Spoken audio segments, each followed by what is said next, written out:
And welcome everyone to again one of our wonderful programs, West of Many Stories. Today is a program I am really excited about. This is one that I've actually been thinking about for a little while, and I was so glad when we got the opportunity to do it. We've been bombarded and getting ready for Night of Artists, which is currently on display at the Briscoe Western Art Museum through May 9th. Please, if you get the opportunity, come down and see it. And we have so many wonderfully talented contemporary Western artists who've sent in their work, sent in some really beautiful pieces. And one of the artists that we have is the gentleman that we are going to be speaking with today, Mian Situ. Now, Mian lives out in San Dimas, California. I was chatting with him about his artistic career. He's been a painter for 55 years, his whole life. And the reason that we wanted to bring him in for this program really was because of so much of the subject matter he portrays. It's truly something unique. It captures the life experience and the diversity of the West, particularly the experience of Chinese immigrants. And Mian was kind enough to agree to do this program for us, to talk about his work. We're going to be showing a little bit of that here through Zoom and on our big screen. This is a hybrid program, so we have folks here who are joining us live. We also have folks who are joining us online. So thank you everyone who's attending. And Mian, thank you for being here and presenting. I'm going to turn the floor over to you. As we go through, as Mian instructs, I'm going to share some of his images. And Mian, I'm leave it to you. Thank you very much. I first like to share with you that I came from the other side of the Pacific Ocean. So in a small place called Situ, I would tell it, something very unusual in the area. I live from the other part of China. First, I like to show you those pictures. Those are the building in a village in the area I live. And you see those are the villages small house, and there's some high rise among those. The high rise serve as the watchtower. We need watchtower. The reason for that is in the late 19th century and early 20th century, there's a lot of banditry and robbery and thief in this area. So people always face the danger when the banditry coming. So they need the watchtower in every corner of the village. And now those watchtower become their World Heritage Site, preserved by the United Nations Educational, Scientific, and Cultural Organization, because he has something to do with America. Sounds a little strange. And when I was a child, we used a lot of like English, not exactly, but very close to English. While other Chinese just say, when you play the basketball, the ball, other Chinese call the ball qiu, but we call just ball. When you play very good, we say good ball. The other Chinese say hao qiu. And you use the baking powder in the kitchen. Other Chinese call fen, we call powder. And old men, other Chinese call 老人, we call 老们. So there's a lot of, I didn't realize at the time when I was little, but now I realize all those come from English. The reason, can you hear me now, right? Oh, okay. So the reason for this is this small area relate to United States in as early as 1850s.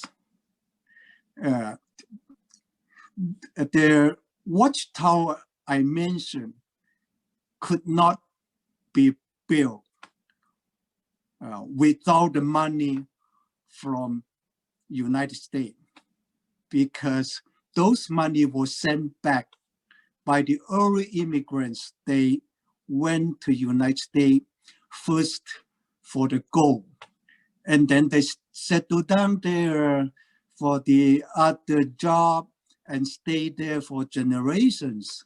So they keep bringing the money back to the area and building those buildings and support their family behind. So that is, I live in a small area, happen to be the area most of the early Chinese immigrant came from.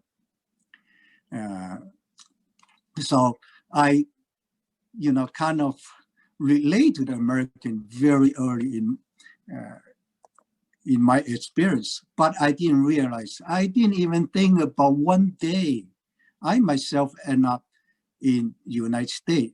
So that was a long way before I came here.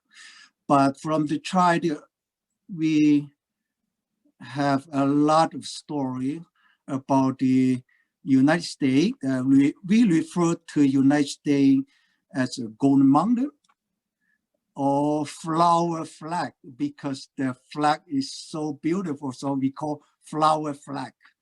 So that is my child's experience.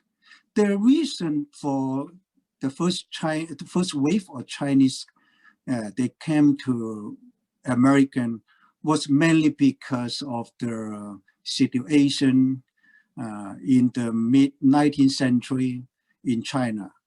Well, there is a chaos situation, a lot of happening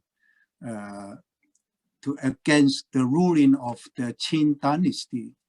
And there is a very famous movement, boxing movement, Taiping Kingdom of Heaven movement, and they create a lot of challenge to the ruling Qing dynasty, and that the people live there can no longer live peacefully.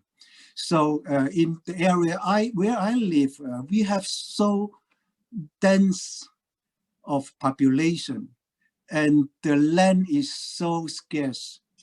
So people find it so difficult to support themselves. So they looking for the outlet to go abroad. So they go to Hong Kong, they go to Malaysia, they go to Singapore. But when they heard of the news from the United States that you have the gold rush here, you found the gold. So some Chinese, my countryside, the men from my countryside, they heard the news and they went to United States at the time, and they bring news back. So more and more people come in to United States, and they think, well, the stories say there's a lot of gold naked on the ground. So in United States, you can just go there to pick them up from the ground. They are everywhere. You can become rich so easily. So when the news spread and people just rush, so that end up in my area. I have all my friends from elementary school. Almost every family have either relative or somebody they know were in United States. So many people thinking about planning about going to the United States when they was little, but that was not me. But because I don't have relative can support me, so I didn't even dream that my future will be related to United States here. So that's the beginning of my story. So I came to United States 33 years ago, 34 years ago, 1987. Now I spend half of my life in China and half in North America, including Canada. So 10 years in Canada. So my half is cut into half in both sides of Pacific Ocean. I start to make the series painting about the Chinese immigrant. That was on about 2000, the year of 2000. I was invited to a Western show called the Masters of American West. And I was invited to the show by John Gardy, who was the special advisor of the show. And when I was invited, he mentioned that because I have been doing the subject of the Chinese, but in China, like the minority people in China, the countryside women and children in China, but I haven't involved in any of those Chinese American experience story. So from then on, and John say, well, to be qualified to be in the show, you have to work on the series relate to the American West. And he said, well, the Chinese American experience is part of the West, like the title of today's program, West of Many Stories. So one story is about the Chinese in the West. So from then on, I do some research. In my research, and then I found out those story is so different from what I heard when I was a child in China. What I heard was so beautiful. Those early immigrants, they were so rich, looked so rich in China. They brought the money back. They built a beautiful building. They spent so much money in my hometown to make their family rich. So we all thought they were the rich men in the United States. But after I do my research, the story is so different, so different. So it inspired me to start the series and to get deep into the subject, to tell more story about the sweat and blood experience of those early immigrants. So I started from about 2001 and keep doing that till now. And well, we'll keep doing that in the future. So can you, I like to show some of my painting. Brian, can you show the Golden Mountain, of my painting Golden Mountain?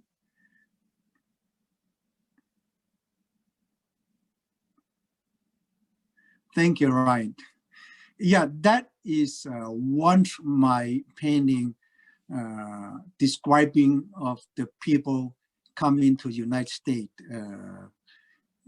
Is about after the long journey in sea, on the sea, and then spend months on the ship, and they get a glimpse of the San Francisco, so they get excited. So that is the painting about it. Well, the beginning, first wave of Chinese come to America, like what I say, they came for the gold.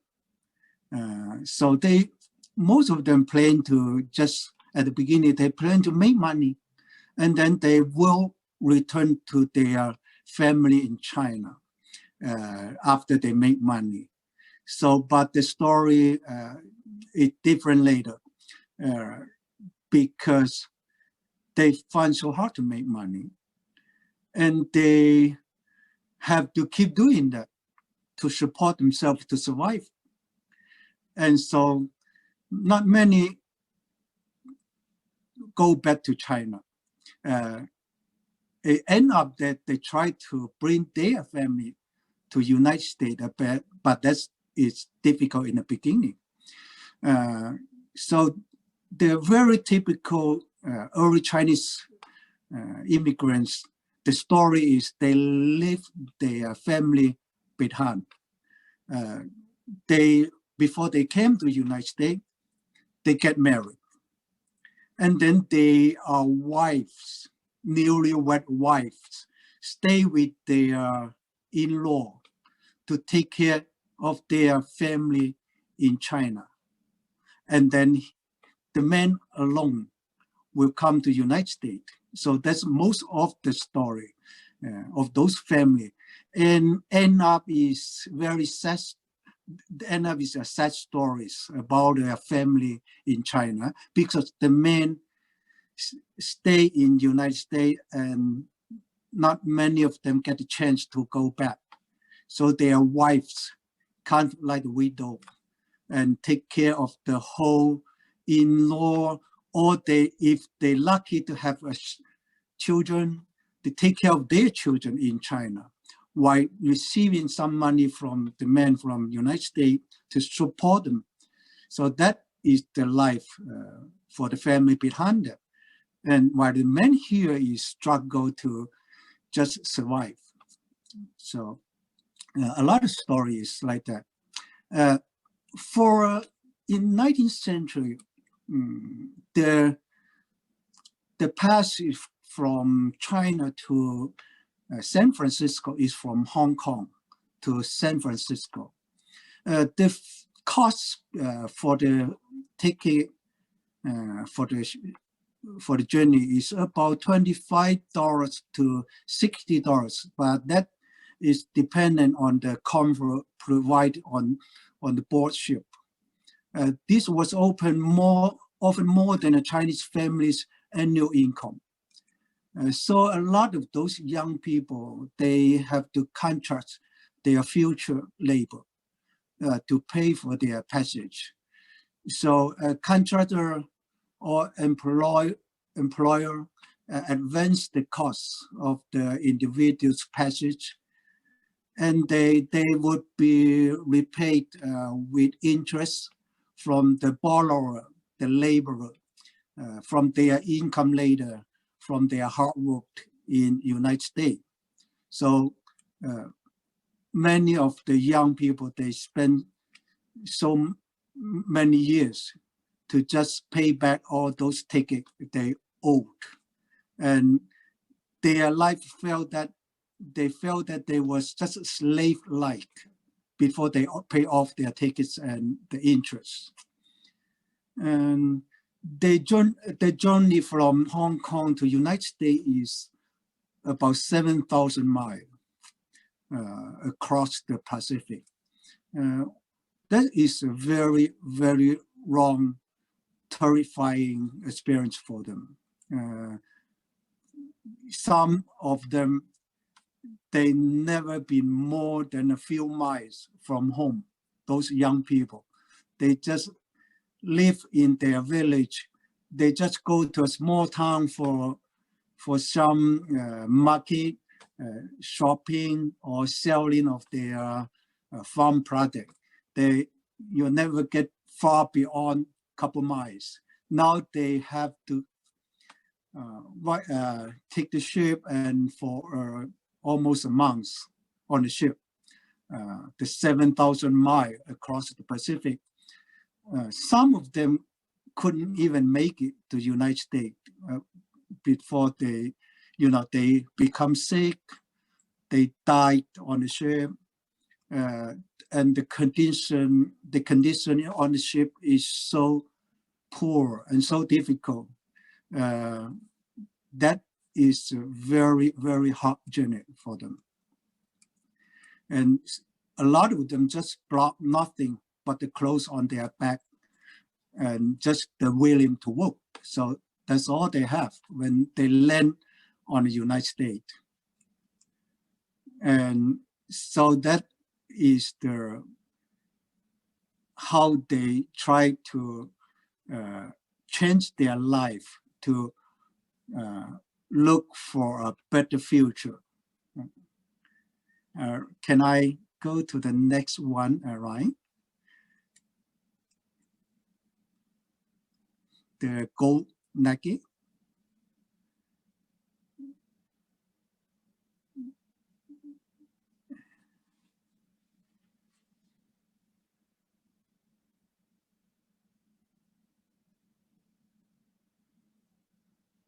Yeah, thank you, Ryan.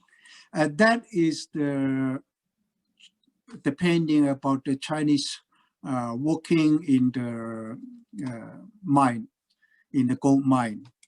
And, you know, when they come here, they face a very difficult situation. And while the competition become fast, become difficult, and the American miners, they didn't want to share the gold with others.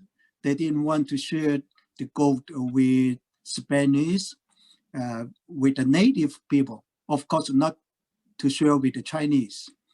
And when they see the flood of the Chinese newcomer pouring in to the gold mine, so they become difficult to them.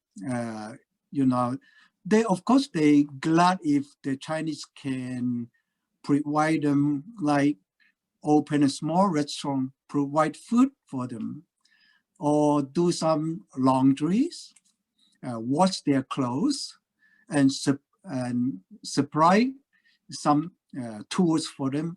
They're happy to accept those service, but not when they come directly to work on the gold. So they did not want to share the gold field. So they expelled the Chinese from the mining camp in most cases. Sometimes the beating and the shooting to the Chinese happened. And, you know, the Chinese were not protected against the violence. First, they don't have the language to communicate with them. And they, you know, physically, they are not strong. Most the Chinese, you know, they are not strongly built at the time, especially from South. We are kind of, you know, slim and physically smaller. So they can protect themselves from the violence. So usually they have to group together for protection. So they work in a group. And they can only work on those poor claims. Those claims the American miners didn't want, or they have assorted all the gold they can easily find. So they abandon the spot. So the Chinese can just get to work on those abandoned spots, and those spots is no longer worth the labor of the white man. So they discard it, and then Chinese can then work on all those.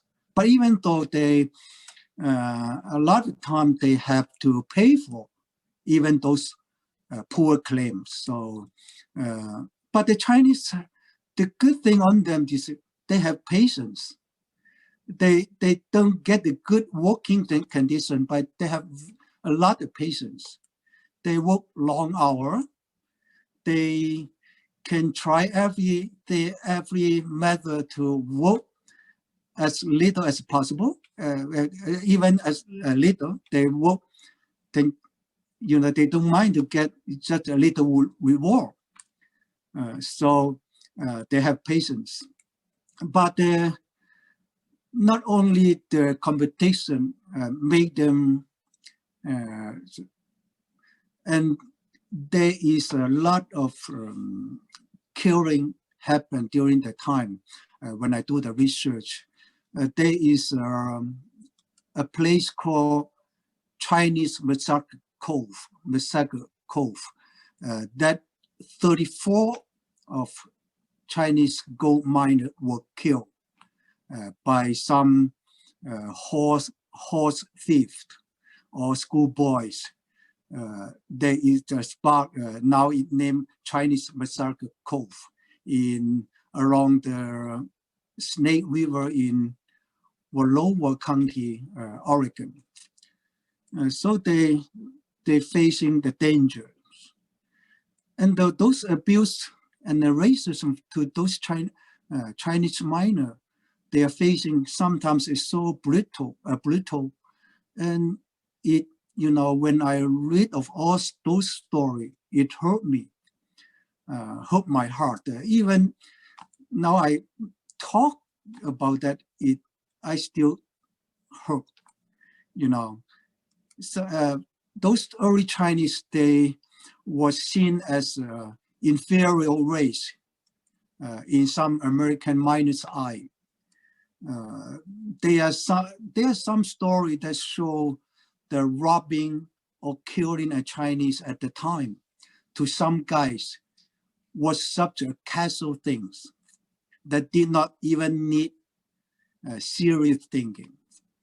And I come upon a book, the title of the book is called San Francisco Chinatown, wrote by an American author, Charles Caldwell Dobie. He tells us some story like this, is very horrifying story. Quote, that's what he said. So, an apparently fair man say that once, when out of fun in the mining region, he sat on the roadside waiting for a Chinaman to come along that he might rob him. He thought no more of it than think knocking over a jackrabbit to satisfy his hunger. The man was not a criminal. He's not a criminal. He would never thought of robbing his own kind. But the Chinaman to him was biped only by virtue of jacks of nature, which had provided him with 2 legs. On another occasion, a miner recorded in his diary that as Christmas was approaching and he lacked of money, he robbed a Chinese man so that he might properly observe the festival of peace on earth, goodwill to men. Even the despised digger Indian took a fling at John Chinaman. The Mexican too were scornful of the Chinese and browbeat them at every opportunity. There is a bandit called Josequin Murrieta, the most notorious Mexican bandits of the 50s. One day came upon 6 Chinamen. They have no money, but in no wise offending him. He just cut the throat of all 6 in spirit of clean, honest fun. So those story is so bloody and so hurtful when I do the research. So now it totally changed all those feelings of my childhood, the story about how they live in United States. So that is the reality. That is the realities. So many years ago that I traveled in Highway 49, and I came upon there is a place called Chinese Camp. Well, I get excited. Well, that is a place called Chinese Camp. So I rushed to check it out to see how the Chinese camp look and how many Chinese are living there. It ended up when I went there, there's no any Chinese living in the camp now. But then I do the research. It said in a record at one point that the Chinese camp located in the Tuolumne County in California. Once at the high point, there were estimated 5,000 Chinese living there. They lived there just for the gold mining at the peak time. So that is still still a landmark in the area, but the Chinese came without Chinese now. So it's interesting to do research and follow their step to the area where they work and they live. So I move on to the next piece. Can I? Oh, right, thank you.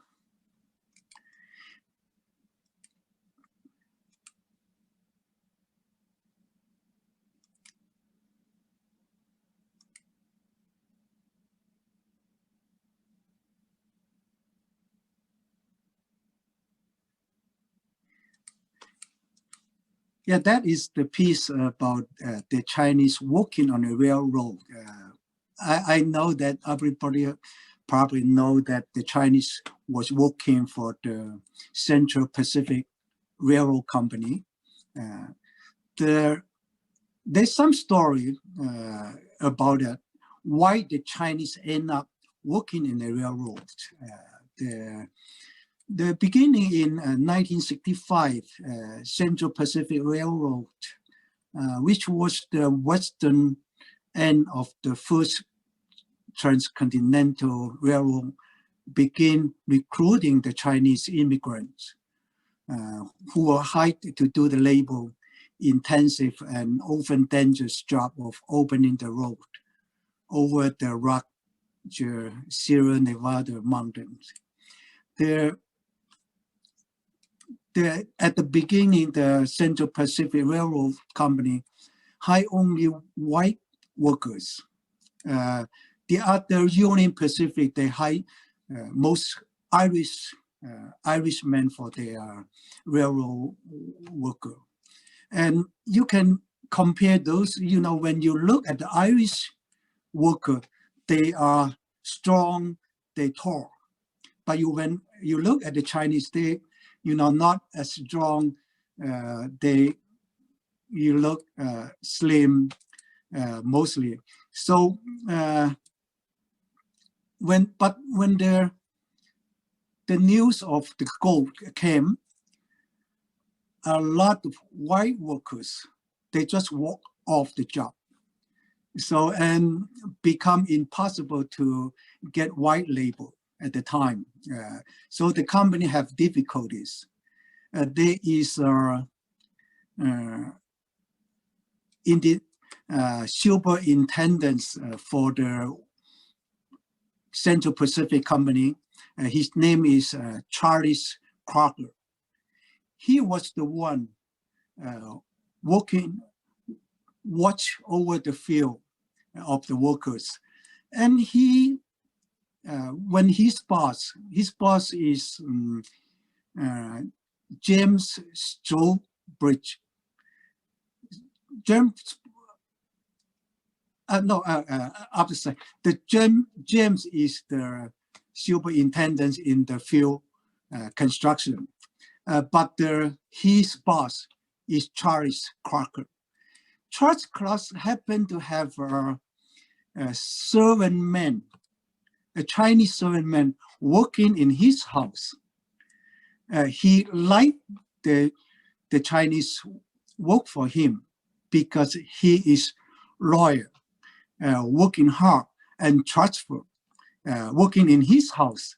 And when the Chinese heard about a shortage of the worker in the field, in the railroad, and he suggests to his master, Charles Crocker, and he says to him, well, why do you just hire some Chinese?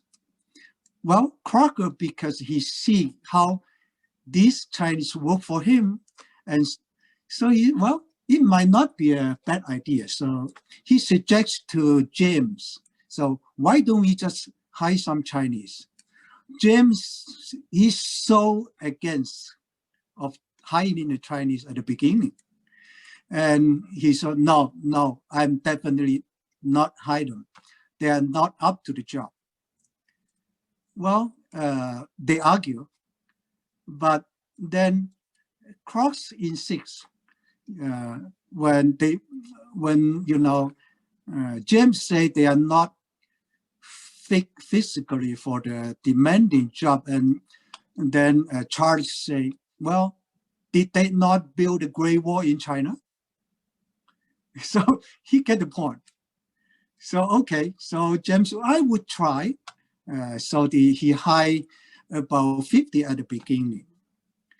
And then after that, well, he can see although they are not physically, the Chinese are not physically strong, but they work very hard and they stay in the job and they accept the harsh condition of the job. So, and they can pay less to the Chinese. Even they pay almost the same amount, 30 amounts, 25 to 30 amounts for probably almost the same as the white worker.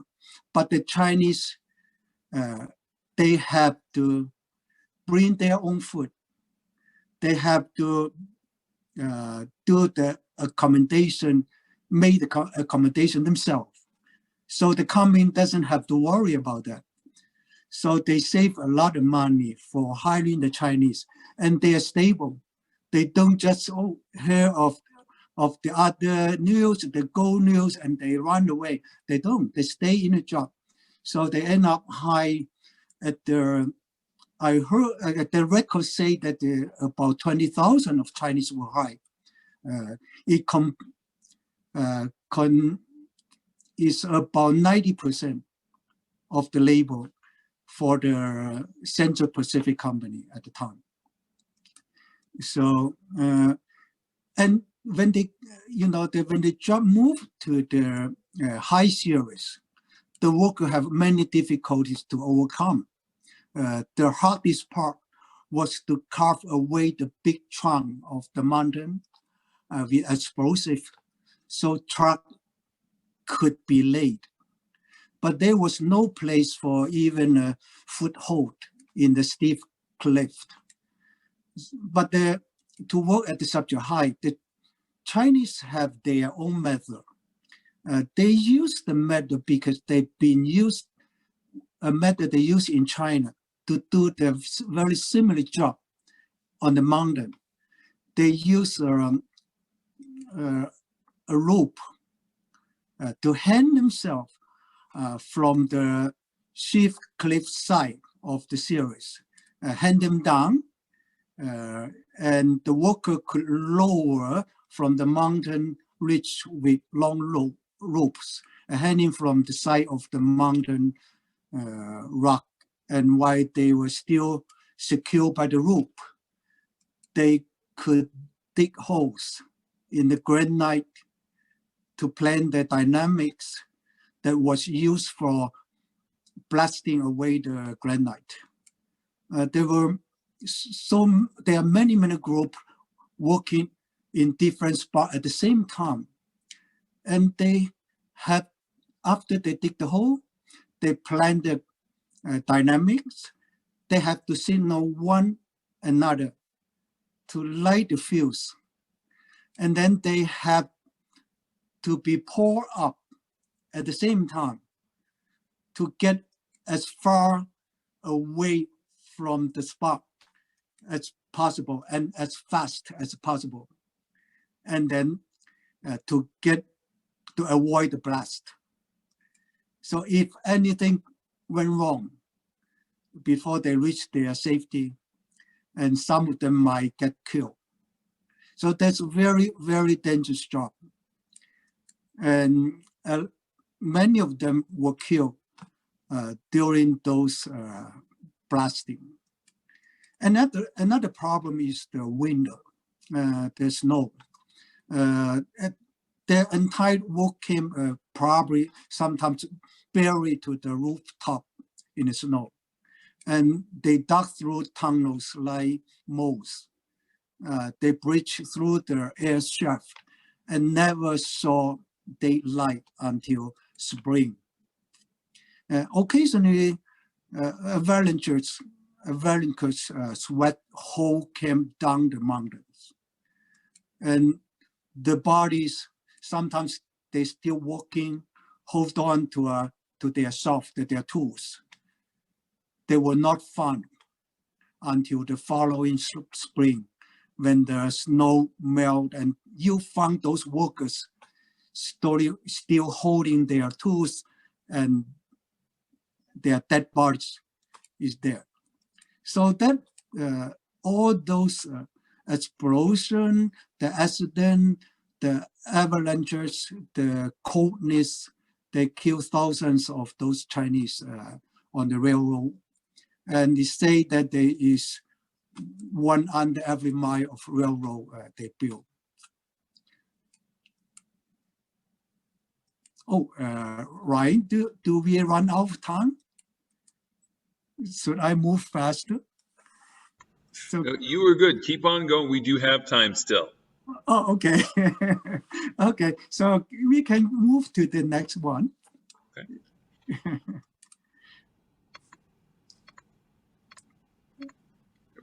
The laundry, yeah, thank you, Ryan. That is about, the painting is about the Chinese family laundry. You know, when the Chinese came to United States, to San Francisco, at the beginning, they were very welcome at the beginning. They were new, they're so different. People in America with very curious, very much curiosity to look at them. They dress different, they look different. So they're welcome, very warm welcome at the beginning. But things change after the completion of the Transcontinental Railroad. Through the rest of the 19th century, thousands of railroad Chinese dispersed throughout the United States and Canada. So they began to settle in larger cities and small towns. And they're looking for other jobs, shoemaker and mining and some manufacturer manufacture. So they do everything, but they become the competitor to the other American workers. And when the situation become crystal into depression at the time, that the depression reached from coast to coast, the job competition become fierce. The American worker become desperate. So to them, the competitive is the Chinese. They are to blame for all those competition. So they become the easy target. From then on, there are a lot of anti-Chinese riots all over California, in San Francisco, Los Angeles, and Washington. So a lot of Chinese, the Chinese were called Zero Peril, and the writers shout the slogan, say, Chinese must go. So the Chinese either get get, get killed, and they force them to leave the area where they have been working. And so the Chinese have to look for the job. There is some job they are allowed to do. Those jobs considered acceptable for the Chinese. So laundry is one of the acceptable jobs the Chinese can perform. And laundry have another advantage for the Chinese. Laundry work was a choice for many Chinese because opening a laundry it requires no special skill and did not require much capital. All the work was done by hand. So the Euro-American men consider it undesirable works. So laundry up to this time have been washed by Mexican and Native American women.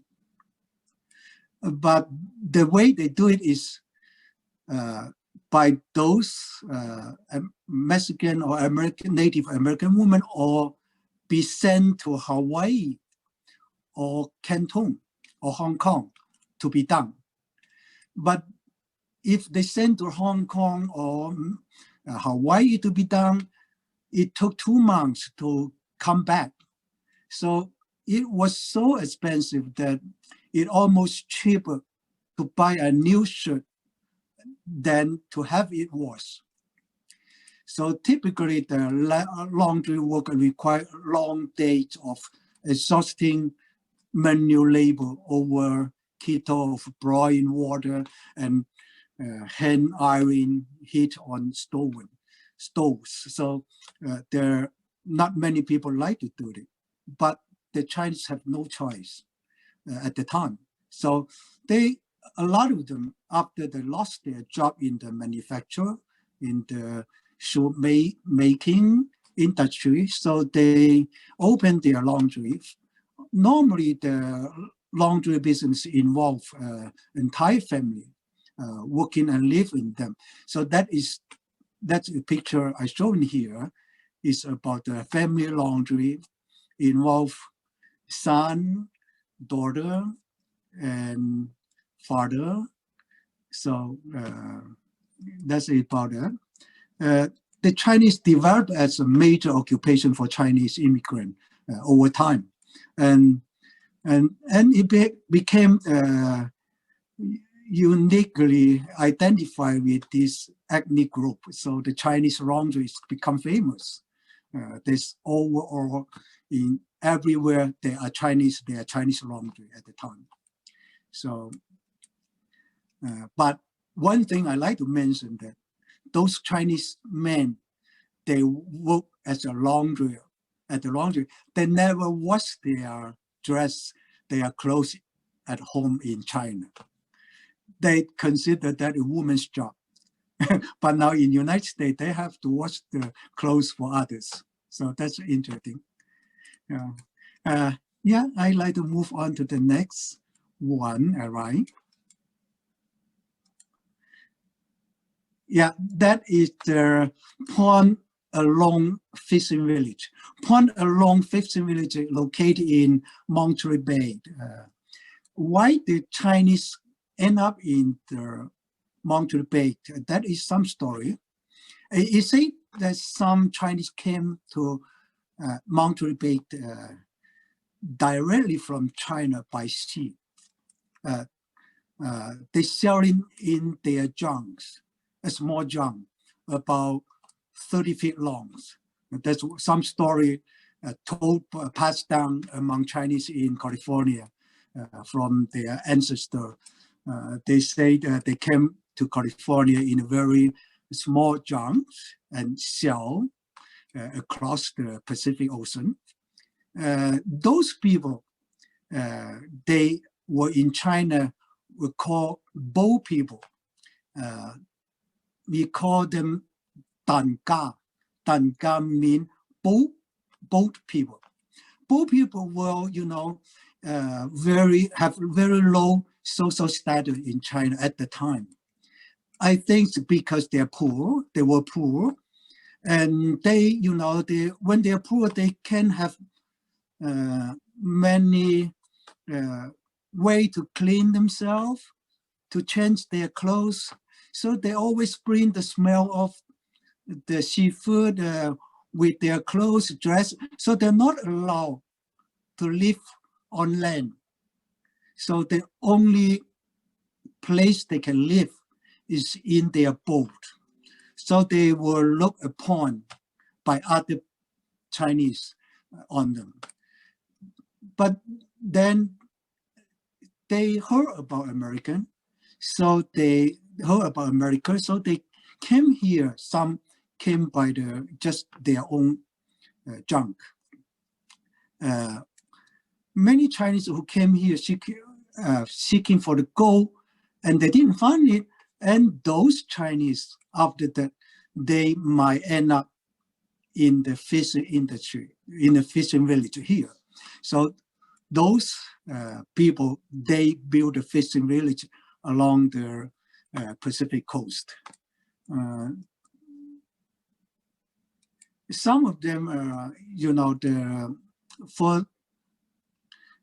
some of them have very much experience in fishing. In China, we consume some seafood, dry and salty seafood, dry fish, dry abalone, dry shrimp. So we, in our food menu, we have all those dry seafood. So a lot of Chinese know how to harvest the seafood. So when they come to San Francisco Bay, the bay provides natural reach for the picking. So many fish, a bunch of them. So the people from my hometown were so exciting. They well acquainted with all those seafood, so they can easily adapt their fishing and farming skill of their hometown to the new setting.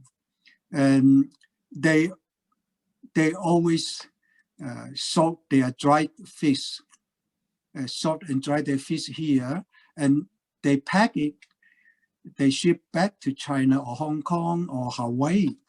And when I do the research, I found out the American, they didn't eat the abalone at the time. So that the Chinese love abalone. So abalone, they discovered there's so many abalone along the coastline in California.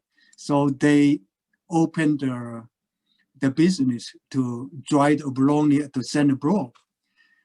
American didn't eat abalone, but they when they see the shells of the abalone, they want to make them into jewelry and ornament. So they love it for the shells. So it become another product, side product of the abalone industry. As soon the abalone shell becomes so popular, that was a demand for them to be exported. So that is the story about the fishermen in the, in the California coastline. So I can move to the last pieces about the subject today, the mission school. Yeah, that is the mission school in the Montgomery Bay area for the Chinese. This school was started in about 1850s. When you have the fishing village, that a lot of it's become a family job. So in other areas, you don't see many Chinese women and children. But in the fishing village, that the women and children were unusual. At the time is around 43. They say 43 of the Chinese were females. So that's unusual. Then the other Chinese, Chinatown and other area. So it's a demand for the children to attend school. And there's a lovely lady, her name is Mrs. Eunice L. Wilson. He is from the Methodist Episcopal Church. She established a Chinese mission at the pond along Fishing Village. And then under her leadership, the mission, have a school. All those Chinese children, now they can have the chance to go to school to study. In the Chinese tradition, education is so important to the family, even for the very poor family. They always value education first. I remember my grandfather. My grandfather was, he didn't have much education. I would say he didn't have education at all. But he always tell me, study, go to college is important. So for the people in the fishing village is not rich, but they value education like the other Chinese family. So it's such a good chance that they can have the school for those children. So thanks to Mrs. Wilson's, and she have the school for all those children. And in the pictures, you see all those children. They carry their sister, and brother on their back. When they come to the school, they might be the case. When I do my research, they might bring their brother, small brother, carry their brother in the back when they sit in the classroom. So it's allowed, even their dog. So the school is different from other school. And then because there's a record mention that later this school is closed, and those Chinese family want their children to enter another school where the children are all white children. So, and the trustee of the school district, they mentioned that on the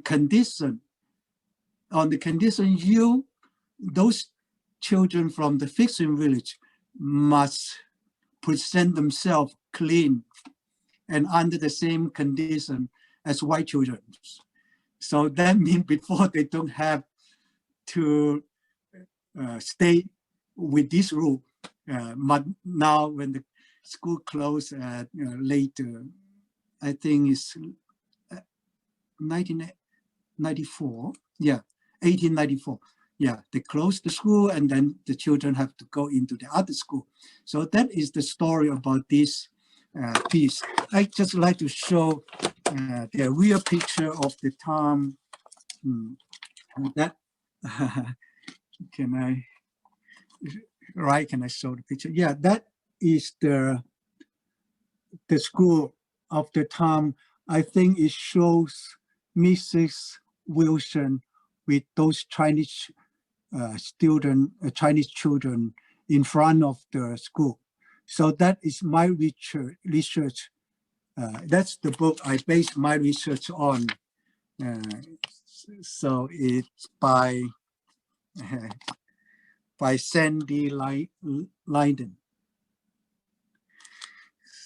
So that is my story. It's over time, but it's my story about today, right? Thank you for allowing me to share in this story. Oh, thank you so much, Mian. That was fantastic. It was so wonderful to get some insight into your work, into the historical background, and get a real sense for everything that you're putting out there. We have a few minutes now. I think we can take a few questions. Okay. When we had this, do we have any from our audience that has a question? Feel free. You can either unmute yourself and ask me indirectly. You can also write it into the chat. I'm happy to read that out. I'll ask a question. Can you hear me, Ryan? Yes, I can. Yes. Yeah, I can also hear. Yeah. Okay, hi, welcome, and thank you so much for participating in our Night of Artists. Was this your first time participating in Night of Artists? That is my second year. Okay. But I haven't been in the museum. I would love to visit the museum some days. Thank you for having me. Thank you. And that was going to be one of my other questions. If you had been to San Antonio and if you had visited the Briscoe Museum. So wonderful.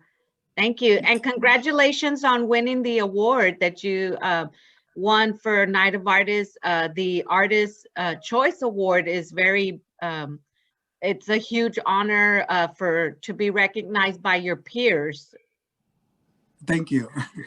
Thank you. Yeah.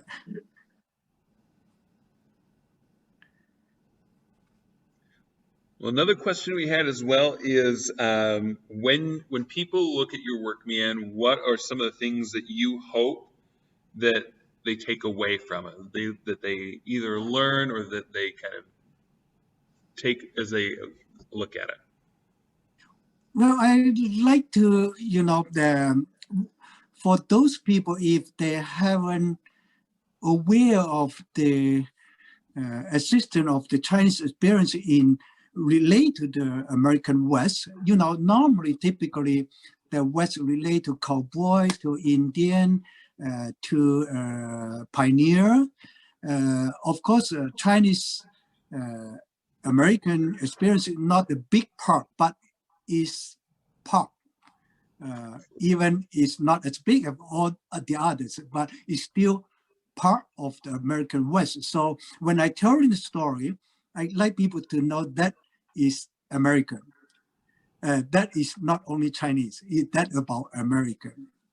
That is the variety in American culture tradition. Absolutely. Absolutely. Thank and then you. One question we had here was, what was your inspiration for your work at Night of Artists? Well, you have a great art show with so many great artists there. A lot of arts I admire, and to have worked with them, have work displayed together with them in such a prestigious gallery, museums. I mean, so it's an honor. It's an honor. It's a great show. Thank you so much. Thank you. Well, thank you so much for participating with us in Night of Artists. We're so glad to have had your work here.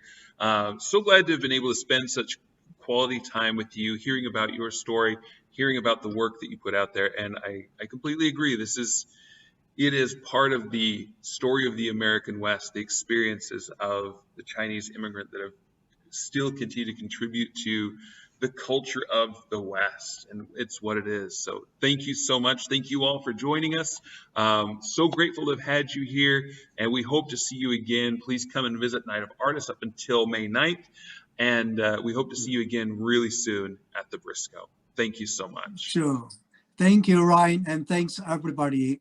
Yeah, I wish you have a good time. Thank you. You too. Thank you.